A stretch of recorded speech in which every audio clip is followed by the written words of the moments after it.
क्षेत्र की अर्थव्यवस्था ये किस श्रेणी में आएगी? प्राथमिक। कहाँ पे रखेंगे इसको? प्राथमिक में रखेंगे। ध्यान रखिएगा, चाहे आप उत्पादन की बात कर लो, उत्पादन जैसे कृषि उत्पादन, कृषि जैसे आपका गेहूं हो गया, चावल हो गया और अन्य कोई खाद्यान्न हो गया, इस तरह के अगर उत्पादन होते हैं तो किस सेक्टर में आएंगे? प्राथमिक सेक्टर में आएंगे। चाहे खनन की बात करेंगे, खनन, चाहे मछली पालन, ये सभी किस सेक्टर में आते हैं? तो इकोनॉमी के पहले सेक्टर में आते हैं। इसको हम प्राइमरी सेक्टर कहते हैं। फर्स्ट नंबर के सेक्टर के अंतर्गत ये सारे विषय आते हैं। ठीक है, चलो देखना अगला प्रश्न दिया है आपका। अगला प्रश्न दिया है, गैस और जल विद्युत आपूर्ति अर्थव्यवस्था किस सेक्टर में आएंगे? कर लीजिएगा, सेकेंडरी सेक्टर के विषय हो जाएंगे, द्वितीयक सेक्टर में आएंगे। इकोनॉमी के सेकेंडरी सेक्टर के विषय हो जाएंगे। ठीक है, ध्यान रखना। अगर हम विनिर्माण की बात करेंगे, अगर हम विनिर्माण की बात करते हैं, विनिर्माण की बात करेंगे, कोई भी कंपनी, किसी भी कंपनी के बारे में बात करेंगे या रिलायंस कंपनी के बारे में बात करेंगे तो ये सभी कंपनियां किस सेक्टर में आएंगी? तो कर लीजिएगा, सेकेंडरी सेक्टर में आती हैं। ठीक है, चलिए अगला प्रश्न दिया है। अगला, निम्नलिखित में से कौन सा तृतीयक क्षेत्र का विषय नहीं है? भैया जो टर्सरी सेक्टर होता है, जो तीसरा सेक्टर होता है, तीसरा, इसको हम क्या बोलते हैं? सेवा क्षेत्र के नाम से जानते हैं। तृतीयक सेक्टर सेवा क्षेत्र। और इस सेवा क्षेत्र में बैंक आएगा। क्या आएगा? बैंक आएगा। और क्या आएगा? बीमा। पुलिस भी आएगी क्या इसमें? पुलिस आएगी। शिक्षा को कहाँ रखना चाहेंगे? सेवा क्षेत्र में। ठीक है, ध्यान रखिएगा। इसमें दे रखा है होटल, चिकित्सा और रियल एस्टेट, ये सभी किसमें हो जाएंगे? तृतीयक में। और वस्त्र और पोशाक किसमें आएंगे? तो कर लीजिएगा, ये द्वितीयक सेक्टर में है। किसमें हो जाएंगे? सेकेंडरी सेक्टर में हो जाएंगे। इस बात को ध्यान में रखिएगा। ठीक है, चलिए बढ़ेंगे आगे। नोट कर लीजिएगा, वस्त्र और पोशाक ऐसे हैं जो कि अपने आप में सेकेंडरी सेक्टर के विषय हैं। अगला प्रश्न दिया है आपका, भारतीय अर्थव्यवस्था का सेक्टर विभाजन ये किसके द्वारा करा गया था? सेक्टर विभाजन कौन किया था भारतीय अर्थव्यवस्था का? तो कर लीजिएगा, जॉर्ज फिशर थे ना, जॉर्ज फिशर द्वारा। अरे यही थे, किंग जॉर्ज फिशर। नोट कर लीजिएगा, किंग जॉर्ज फिशर ने इकोनॉमिक सेक्टर का डिवीजन कर दिया। और इन्होंने कहा, समझिएगा, इन्होंने कहा अध्ययन के आधार पे, किस आधार पे? अध्ययन के आधार पर, अध्ययन के आधार पर इकोनॉमी ये कितने सेक्टर बताया? तो कर लीजिएगा, अरे 5 बताया। अध्ययन के आधार पे कितना बताया? 5 इन्होंने कहा। एक तो फर्स्ट प्राइमरी, दूसरा हो जाएगा आपका सेकेंडरी, तीसरे को हम क्या बोलेंगे? टर्सरी। अब तीसरा जो सेक्टर है ना, इसमें 2 सेक्टर निकल के आया, एक तो चौथा और कौन सा?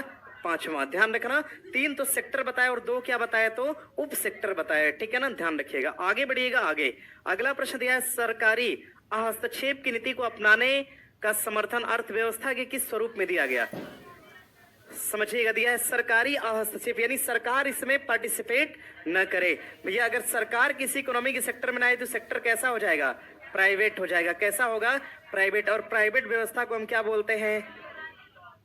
पूंजीवादी व्यवस्था के नाम से जानते हैं। इस बात को ध्यान रखना और बढ़िएगा आगे बढ़िएगा। अगला प्रश्न दिया है आपका, समाजवादी अर्थव्यवस्था का विचार ये किसके द्वारा करा दिया गया था? कार्ल मार्क्स ने दिया था। इसको कार्ल मार्क्स लिख लीजिएगा। कार्ल मार्क्स द्वारा समाजवादी अर्थव्यवस्था के कंसेप्ट को दिया गया। और ये कहाँ के मनोवैज्ञानिक थे? तो कर लीजिएगा, ये जर्मनी के हुआ करते थे कार्ल मार्क्स। इनकी कोई रचना भी थी क्या? इनकी एक रचना थी, नाम क्या हो जाएगा? Das Kapital. दास कैपिटल के लेखक कौन हो जाएंगे? तो कर लीजिएगा, कार्ल मार्क्स हो जाएंगे। ठीक है, अगला देखो, आगे प्रश्न दिया है आपका। आगे अगला प्रश्न दिया है कि वैसी अर्थव्यवस्था जिसका किसी अन्य अर्थव्यवस्था के साथ कोई भी आर्थिक संबंध नहीं हो। भैया अगर किसी भी इकोनॉमी के साथ आर्थिक संबंध ना हो, जैसे समझिएगा, जैसे इंडिया की इकोनॉमी का संबंध, इंडिया कहीं ना कहीं से तेल तो लेता होगा। ठीक है, इसका संबंध या तो सऊदी अरब से, या फिर यूएसए से, या फिर वेनेजुएला, या फिर किसी भी देश से है। समझ रहे हैं ना? यानी कि भारत की अर्थव्यवस्था कैसी है? खुली है। कैसी है? खुली अर्थव्यवस्था। यानी कि भारत के लोग ट्रेड कर सकते हैं, बाहर के लोग भी भारत में ट्रेड कर सकते हैं। यानी ऐसा देश जो कि किसी भी तरह से बाहरी देशों से अपना ट्रेड ना करे। क्या है? ट्रेड न करे। इस टाइप की इकोनॉमी को हम क्या बोलते हैं? Close economy. क्या बोलेंगे? बंद अर्थव्यवस्था कहते हैं। बंद अर्थव्यवस्था के नाम से जानते हैं। ध्यान रखिएगा। आगे देखिए, प्रश्न दिया है आगे। अगला प्रश्न दिया है आपका, भारत में किस प्रकार की अर्थव्यवस्था प्रचलित है? कौन सी इकोनॉमी हो जाएगी? मिश्रित समाजवादी। कैसी हो जाएगी? तो कर लीजिएगा, भारत में मिश्रित समाजवादी अर्थव्यवस्था फैली है। मिश्रित समाजवादी अर्थव्यवस्था ये कहाँ पे हो जाएगी? तो कर लीजिएगा, भारत के अंदर। और इसका विचार किसने दिया था? कर लीजिएगा, विचार मिश्रित समाजवादी अर्थव्यवस्था का विचार देने वाले कौन थे? पंडित जवाहरलाल नेहरू थे। इस बात को ध्यान रखना, ठीक है। चलिए बढ़ेंगे आगे। मिश्रित समाजवादी अर्थव्यवस्था में भारत ने कौन सा मॉडल लाया? मॉडल, और ये मॉडल लाया गया था सन 2014 के अंदर। इस मॉडल का नाम हो जाएगा पी और पी। कौन सा मॉडल? पी और पी। इसका मतलब समझ रहे हो आप लोग? देखो, एक तो पी से हो जाएगा आपका पब्लिक, क्या हो जाएगा? पब्लिक। दूसरे पी से क्या हो जाएगा? प्राइवेट। तीसरे पी से क्या हो जाएगा? पार्टनरशिप। क्या होगा? पार्टनरशिप। पब्लिक, प्राइवेट और पार्टनरशिप, ये तीनों मॉडल दिया गया था। ये भारत सरकार द्वारा सन 2014 के अंदर, और किस इकोनॉमी के अंतर्गत दिया गया था? मिश्रित समाजवादी अर्थव्यवस्था के अंतर्गत इसको दिया गया था। अगला देखो प्रश्न दिया है आपका कि भारत में पहली बार राष्ट्रीय आय का आकलन ये कब करा गया था? 1868 के अंदर किया गया था। करने वाले कौन थे? दादा भाई नेरोजी के द्वारा पहली बार, ध्यान रखिएगा, पहली बार दादा भाई नेरोजी के द्वारा सन 1868 में राष्ट्रीय आय का आकलन किया गया था। और इन्होंने कितना पैसा बताया था? 20 रुपए प्रति पर्सन राष्ट्रीय आय के बारे में इन्होंने आकलन लगाया था। इस बात को ध्यान रखना। और प्रश्न करेगा आपसे आजादी के बाद, अगर आजादी के बाद पूछेगा, आजादी के पूर्व की घटना देख लिया आपने, अगर आजादी के बाद पूछेगा सन 1949 में, और एक समिति थी, समिति का नाम क्या था? पीसी महालनोबिस। कौन सी समिति थी? पीसी महालनोबिस समिति ने यह विचार दिया कि राष्ट्रीय आय की गणना होनी चाहिए, ठीक है। ध्यान रखना इतनी बात को। आगे बढ़ जाए, यहां से आगे बढ़े। अगला प्रश्न दिया है, अगला कि मूल मात्रकों की कुल संख्या कितनी होती है? क्या बताएंगे? 7 होती है। मूल मात्रक की कुल संख्या कितनी हो जाएगी? तो कर लीजिएगा 7। इसमें कौन होगा भैया? लंबाई होगा क्या? और क्या होगा? समय होगा क्या? और क्या है? पदार्थ की मात्रा भी है क्या? पदार्थ की मात्रा, और क्या है? विद्युत भी है क्या? क्या है? विद्युत धारा की प्रतिरोध, क्या है? विद्युत धारा। बाकी अपना देख लीजिएगा, ठीक है ना। बढ़ते हैं आगे अगले प्रश्न की तरफ। अगला प्रश्न दिया है आपका, विद्युत धारा का मात्रक क्या हो जाएगा? एम्पियर। आवित्री का मात्रक, ठोस कोण का, विद्युत शक्ति का, वाट। अब सुनिएगा, देखिए इस तरह के क्वेश्चन जब आपके टेस्ट में आएंगे ना, तो आप सीधा मिला के चले जाइएगा, ठीक है ना। एक क्वेश्चन हम कल से डालेंगे, या कल या परसों से, कल तो सर की क्लास है, आगे से डालेंगे इसको। तो उसमें ना स्टेटमेंट होगा, समझ रहे हैं ना। उसमें स्टेटमेंट में लिखा होगा सारा कुछ। स्टेटमेंट में जो बात लिखी होगी, लिखा होगा कौन सा स्टेटमेंट सही है। तो सही पर सही का साइन लगेगा, गलत पे गलत का साइन लगा के क्वेश्चन को करेक्ट कर लीजिएगा, ठीक है ना। बाकी हम यहाँ से पढ़ा देंगे। अगला देखिए प्रश्न दिया है, अगला ऊर्जा मापने की अंतर्राष्ट्रीय इकाई क्या हो जाएगी? तो भैया ध्यान रखना, ऊर्जा का मात्रक क्या होता है? कैलोरी। क्या हो जाएगा? कैलोरी हो जाएगा। ध्यान रखना, ऊर्जा का मात्रक क्या होता है? कर लीजिएगा। दिक्कत है क्या? ऊर्जा का मात्रक है कैलोरी। और ध्यान रखना, कैलोरी खपत के आधार पर, यहीं से एक बात ध्यान रखना, कैलोरी खपत के आधार पर, कैलोरी खपत के आधार पर गरीबी का आकलन करने वाली एक समिति है। आकलन करने वाली समिति का नाम क्या हो जाएगा? लकड़वाला समिति। कौन सी? लकड़वाला समिति। ऐसी समिति थी जिन्होंने पहली बार कैलोरी खपत के आधार पे ऊर्जा का क्या करा था? मापन करा था। ध्यान रखना, इन्होंने कहा था कि 2100 कैलोरी की ऊर्जा अगर कोई व्यक्ति खपत कर रहा है तो किस क्षेत्र का होगा? शहरी क्षेत्र का, ठीक है। ग्रामीण के लिए कितना बताया था इन्होंने? 2400 कैलोरी ऊर्जा का कंसेप्ट दिया था। किसके लिए? तो ग्रामीणों के लिए, ठीक है। चलिए अगला प्रश्न दिया है, अगला प्रश्न दिया है आपका। अगला प्रश्न दे रखा है, तापमान का ईसाई मात्रक क्या हो जाएगा? केल्विन होगा। क्या होगा? केल्विन होगा। मानव शरीर के तापमान की बात करेंगे तो कितना केल्विन होता है? कर लीजिएगा 310 केल्विन होगा, ठीक है। और मानव शरीर का तापमान इसी 310 केल्विन के सीक्वेंस में कितने फ़ारेनहाइट होगा? तो कर लीजिएगा 98.6 फ़ारेनहाइट। और डिग्री सेल्सियस पूछा तो 37 डिग्री सेल्सियस होगा, ठीक है। इस बात को ध्यान में रखिएगा। अगला देखो प्रश्न दिया है, अगला प्रश्न दिया है, प्रकाश वर्ष किससे रिलेट करेगा? तो कर लीजिएगा ये प्रकाशीय दूरी से अंतरिक्ष की दूरी से, प्रकाशीय दूरी का मात्रक या खगोलीय दूरी का मात्रक, खगोलीय दूरी को प्रदर्शित करता है कौन? कर लीजिएगा प्रकाश वर्ष।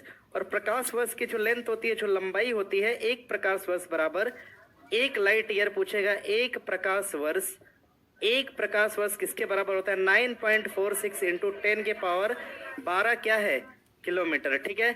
या फिर 9.46 इंटू 10 के पावर 15 क्या हो जाएगा? मीटर हो जाएगा। इस बात को ध्यान में रखिएगा, ठीक है। आगे बढ़ेंगे। आगे अगला देखिए प्रश्न दिया है अगला, निम्नलिखित में से कौन सी दीप्त तीव्रता की एक एसआई इकाई है? कौन सी हो जाएगी? कैंडेला हो जाएगी, नोट कर लीजिएगा। ज्योति तीव्रता की इकाई कौन सी हो जाएगी? तो कैंडेला होगी। अगला देखिए प्रश्न दिया है अगला प्रश्न दिया है आपका, वैसी भौतिक राशियां जिनमें केवल परिमाण होता है तथा दिशा नहीं होती। भैया दिशा नहीं होती, राशि कैसी हो जाएगी? अदिश हो जाएगी। ऐसी राशि जहां पे दिशा ना हो क्या हो जाएगी? अदिश। जैसे क्या हो जाएगा? आपका समय हो जाएगा, ठीक है। अगला देखो प्रश्न दिया है अगला प्रश्न दिया है आपका, बल भार त्वरण विस्थापन, ठीक है। अब एक बात समझना, जहां जहां वह दिखे आपको, कुछ छोड़कर, कुछ अपवाद छोड़कर, वहां पे राशि कौन सी हो जाएगी? सदिश राशि हो जाएगी, ठीक है। ध्यान रखना, सदिश राशियों में दिशा होती है। अगला देखो प्रश्न दिया है कि यूकैरियोटिक और प्रोकैरियोटिक कोशिकाओं में पाए जाने वाला झिल्ली रहित अंग कौन सा हो जाएगा? ये कौन सा होता है जी? क्या नाम होगा?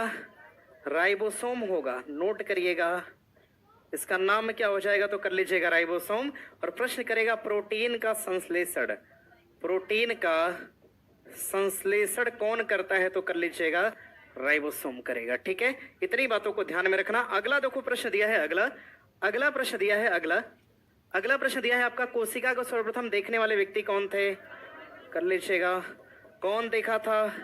रॉबर्ट हुक ने देखा था। ध्यान रखना, कोशिका को कहां पर देखा था? कार्क टिश्यू के अंदर। कहां पर?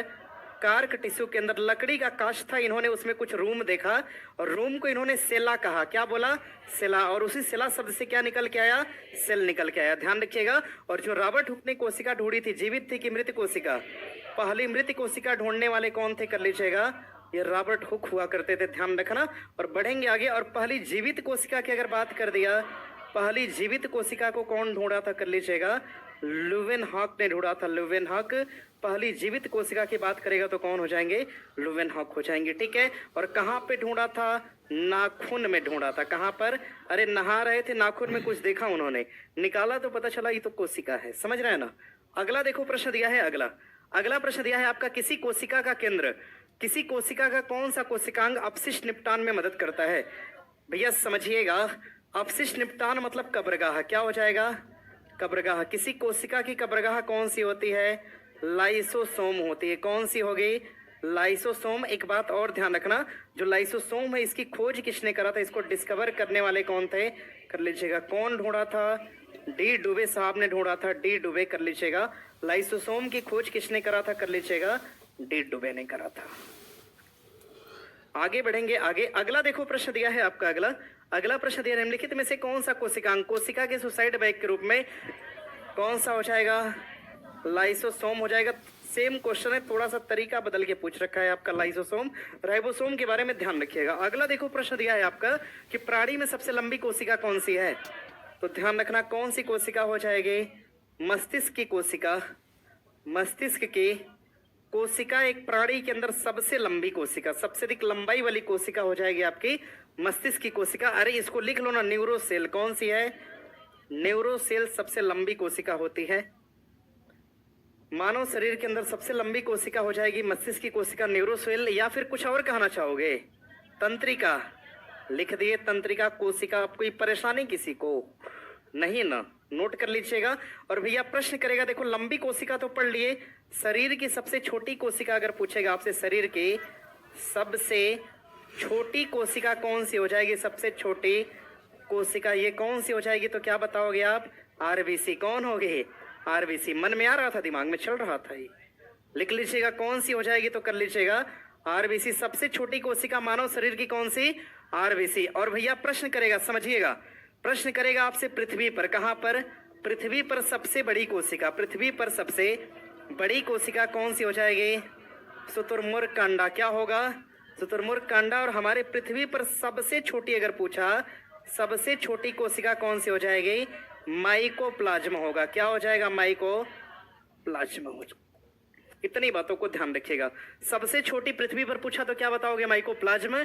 और मानव शरीर की सबसे छोटी पूछा तो आरबीसी। पृथ्वी पर सबसे बड़ी शुतुरमुर्ग का अंडा। और मानव शरीर की सबसे बड़ी कोशिका कौन सी? तंत्रिका कोशिका। और मानव शरीर की सबसे बड़ी जनन कोशिका कौन सी है? ओवा। क्या होगा? ओवा। और सबसे छोटी जनन कोशिका कौन सी? स्पर्म होगा। इस बात को ध्यान रखना। अगला देखो प्रश्न दिया है अगला, केंद्रक की खोज किस वैज्ञानिक द्वारा करी गई थी? कर लीजिएगा रॉबर्ट ब्राउन। किसने किया था? रॉबर्ट ब्राउन ने कांग्रेस की केंद्रक की खोज करी थी, ध्यान रखना। और केंद्रक की बात करेगा, केंद्रक को ध्यान रखना, इसको हम क्या बोलते हैं? न्यूक्लियस के नाम से जानते हैं, न्यूक्लियस, ध्यान रखिएगा। और इस न्यूक्लियस का रंग कैसा होता है? कभी कभी क्वेश्चन करता है, तो भैया ये रंगहीन होगा। क्या होगा? रंगहीन होता है, ठीक है। चलो अगला प्रश्न दिया है अगला प्रश्न दिया है आपका, कोशिका के किस कोशिकांग को कोशिका का शक्ति गृह कहा गया?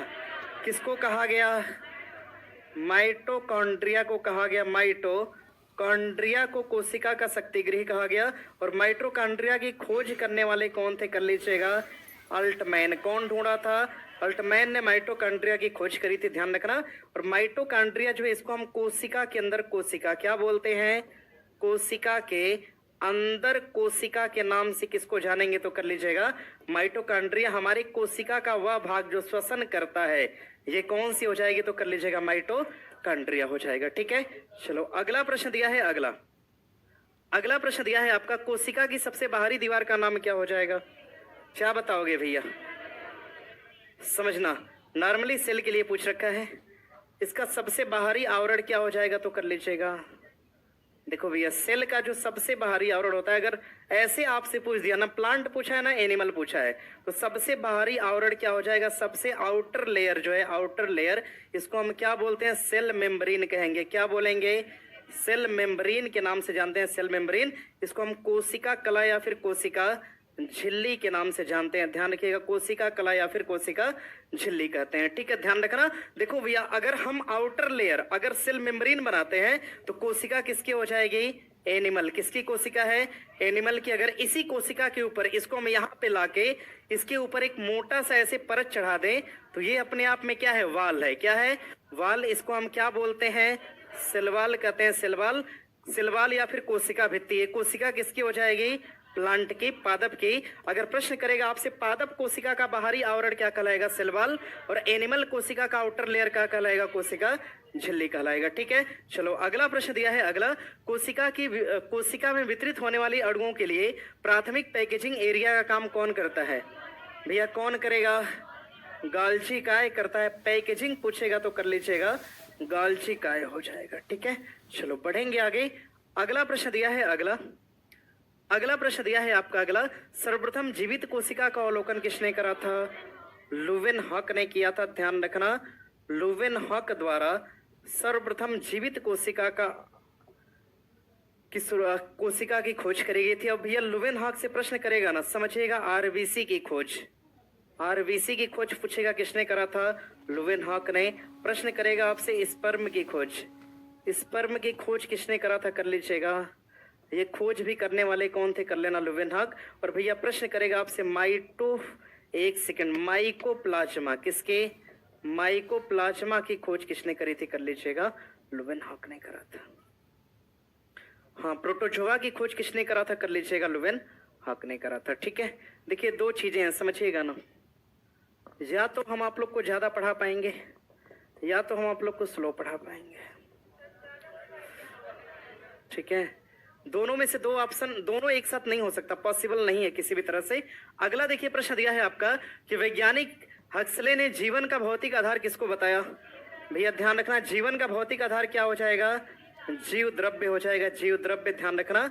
जीवन का भौतिक आधार क्या हो जाएगा? तो कर लीजिएगा जीव द्रव्य होगा। अगला प्रश्न देखो दिया है अगला कि कौन से, अच्छा यहां से एक बात ध्यान रखना, जीवन का भौतिक आधार पूछेगा तो क्या बताओगे? जीव द्रव्य। और प्रश्न करेगा आपसे जीवन की या फिर मानव शरीर की कार्यात्मक, मानव शरीर की पूछेगा आपसे, मानव शरीर की कार्यात्मक और रचनात्मक इकाई कौन सी हो जाएगी? तो क्या बताएंगे आप? कोशिका। कौन हो जाएगी? तो कोशिका हो जाएगी। ठीक है, अगला प्रश्न दिया है, अगला प्रश्न दिया है, कौन सी कोशिकांग में श्वसन और ऊर्जा से संबंधित रासायनिक प्रक्रिया होगा? कहाँ पे होगा भैया? माइटोकॉन्ड्रिया के अंदर। कहाँ पर? माइटोकॉन्ड्रिया में होगा। खोज करने वाले कौन थे? अल्टमैन थे। अगला प्रश्न दिया है, अगला, कोशिका की ऊर्जा के रूप में, कोशिका की ऊर्जा के रूप में किसको जानते हैं? किसको जानेंगे? माइटोकॉन्ड्रिया। सुनो भैया, किसको जानेंगे? एटीपी। किसको बोलते हैं? एटीपी। एटीपी का फुल फॉर्म क्या हो जाएगा? ठीक है, ध्यान रखना। आगे बढ़िएगा, आगे अगला प्रश्न दिया है कि वनस्पति कोशिका में क्लोरोफिल का संबंध ये किससे हो जाएगा? तो कर लीजिएगा, ये प्रकाश संश्लेषण से। किससे होता है? प्रकाश संश्लेषण से इसका संबंध हो जाएगा। ध्यान रखिएगा इस बात को। और अगर फोटोसिंथेसिस की बात करेंगे तो इसका जो प्रोसेस होता है, जो प्रक्रिया होती है, प्रक्रिया समझिएगा, CO2 लिया जाता है हवा से, और जड़ से क्या लिया जाएगा? जल। ध्यान रखिएगा, ऊपर से क्या आती है? सनलाइट। क्या आएगा? सनलाइट। और हरित लवक कहाँ से लिया जाए? क्लोरोफिल। हरित लवक से क्या लिया जाएगा? तो कर लीजिएगा क्लोरोफिल हो जाएगा। और यहाँ से बढ़ेंगे आगे। अभी अपना फूड बनाएगी किसमें? C6H12 और O6 में अपना भोजन बनाएगी, और इसके साथ क्या मुक्त करेगी? तो कर लीजिएगा O2 को मुक्त करेंगे। ठीक है, ध्यान रखना। यानी प्लांट से उत्सर्जन किसका होता है? उत्सर्जन। तो कर लीजिएगा O2 का। और प्लांट में अवशोषण किसका होता है? अवशोषण। तो आप क्या बताओगे भैया? कार्बन डाइऑक्साइड का। इस बात को ध्यान में रखना। ठीक है, कभी कभी ये पूरी लाइन दे देगा, रेलवे के एग्जाम में देता है, और यहां से गायब करके क्वेश्चन मार्क लगा देगा। ठीक है, अगला देखो प्रश्न दिया है, अगला प्रश्न दिया है आपका अगला कि आरबीसी का निर्माण गृह और कब्रिस्तान। ध्यान रखना भैया, आरबीसी का निर्माण पूछ रखा है। निर्माण कहाँ पे होता है? अस्थि मज्जा के अंदर। कहाँ पर? अस्थि मज्जा के अंदर इसका निर्माण होता है। और आरबीसी की जो कब्रगाह है, कब्रगाह कहाँ पे हो जाएगी? तो कर लीजिएगा प्लीहा के अंदर। कहाँ पर? प्लीहा। आरबीसी का टाइम पीरियड पूछेगा तो कितना हो जाएगा? 120 दिन हो जाएगा। ठीक है, अगला देखो प्रश्न दिया है, अगला प्रश्न दिया है आपका, कोशिकाएं मिलकर प्राथमिक रूप से किसका निर्माण करेंगे? उत्तक का निर्माण। एक चीज समझिएगा, मेरी बात को समझिए और सुनिएगा। समझिए। देखिए, हमने कहा है सबसे छोटी कोशिका मिली कौन सी? स्पर्म। कौन सी मिली? स्पर्म। और एक बड़ी कोशिका कौन मिली? ओवा। स्पर्म और ओवा एक जगह पे आके मिल गए, और इन्होंने क्या बनाया? जाइगोट बना दिया। क्या बनाया? जाइगोट को हम क्या कहते हैं? युग्मनज बोलेंगे। ठीक है, अगर जाइगोट ऑप्शन में ना होगा तो आप क्या लगाएंगे? टिश्यू लगाएंगे। समझिएगा। ठीक है, लेकिन ऑप्शन में अगर जाइगोट दिया तो आप क्या लगाएंगे? जाइगोट लगाइएगा। अब जाइगोट से क्या बनेगा? टिश्यू बनेगा। टिश्यू जिसको हम क्या बोलते हैं? उत्तक। इस उत्तक से क्या बनेगा? अंग बनेगा। क्या बनेगा? अंग बनेगा। इस अंग से क्या बनेगा? अंग तंत्र। क्या बनेगा? अंग का तंत्र बनेगा। अंग तंत्र से पूरी क्या बनेगी? बॉडी, यानी कि पूरी शरीर बनती है। ध्यान रखना, यानी पूरी शरीर को बनाने में किसका हाथ होता है? तो कोशिका का होता है। ठीक है, अगला देखो प्रश्न दिया है अगला कि प्लाज्मा झिल्ली किसे कहते हैं? जो प्रोटीन और लिपिड से मिलकर बनी होती है। तो ध्यान रखना, कोशिका का जो बाहरी आवरण होता है, कोशिका का जो बाहरी आवरण होता है, इसको हम क्या बोलते हैं? प्लाज्मा झिल्ली के नाम से जानते हैं। ठीक है, चलिए भैया आगे बढ़िएगा, आगे। एक विद्यार्थी रो रहा है कि सर शुरू में डीप में पढ़ाए थे, बाद में शॉर्ट। अरे ऐसा नहीं है, ठीक है सब कुछ। चलिए आगे बढ़िएगा। गुणसूत्र कहाँ पाए जाते हैं? धागे नुमा संरचना में। कहाँ पे होते हैं? केंद्रक के अंदर। कहाँ पे होते हैं भैया?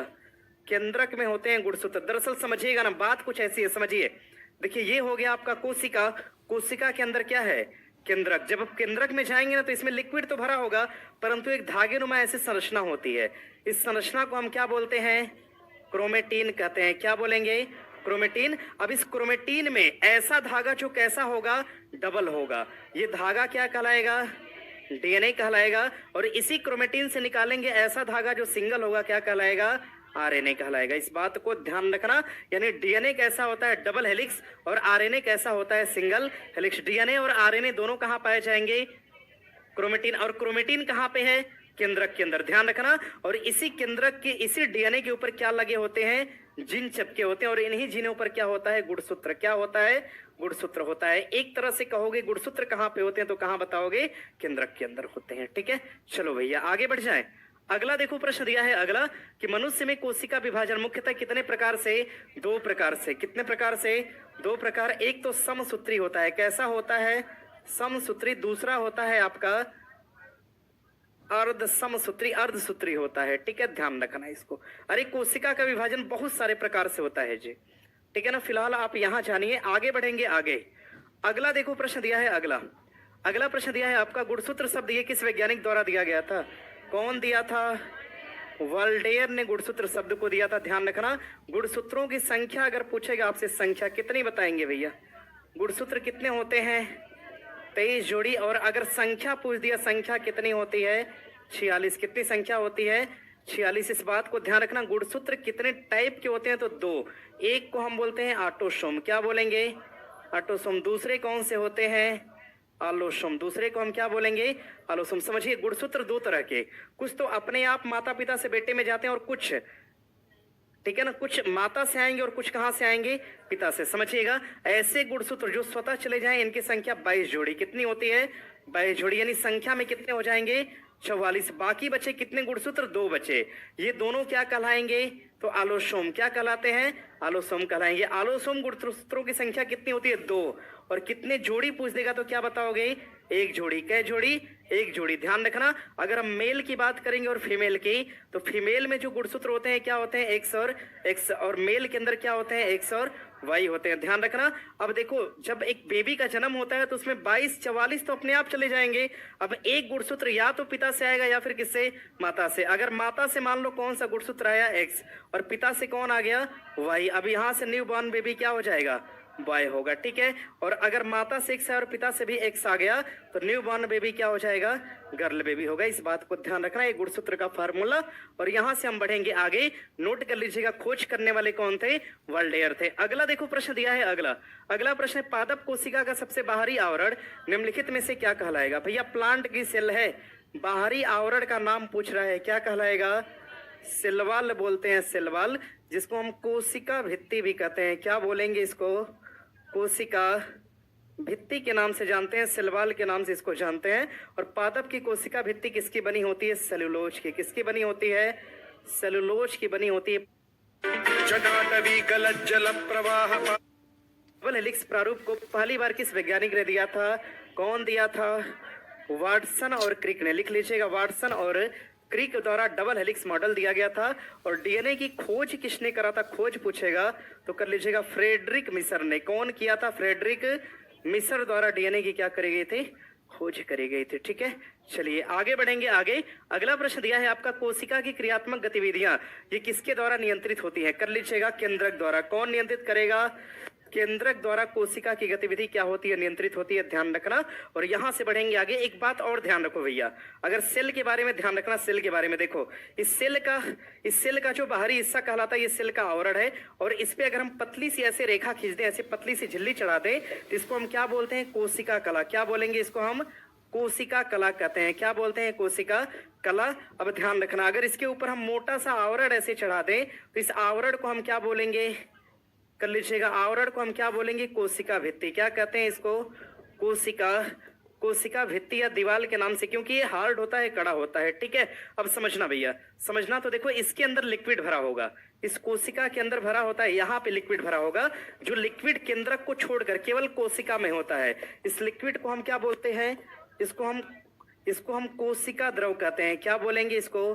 कोशिका द्रव कहते हैं। और ऐसा लिक्विड जो कोशिका छोड़ के कहां भरा होगा? केंद्रक के अंदर, इसको हम प्रोटोप्लाज्म क्या बोलते हैं? प्रोटोप्लाज्म, या फिर इसी को हम क्या बोलते हैं? केंद्रक द्रव या फिर जीव द्रव्य कहते हैं। ठीक है, ध्यान रखना। और इसी कोशिका में ऊपर की तरफ, बाहर की तरफ, यहाँ पर एक संरचना होती है इस तरह से, इसको हम क्या बोलते हैं? माइटोकॉन्ड्रिया। क्या बोलेंगे इसको? माइटोकॉन्ड्रिया के नाम से जानते हैं। इसमें एक खाली हिस्सा होता है जिसको हम एक सेकंड, एक खाली हिस्सा होता है जिसको हम रिक्तिकाएं कहते हैं। क्या बोलेंगे?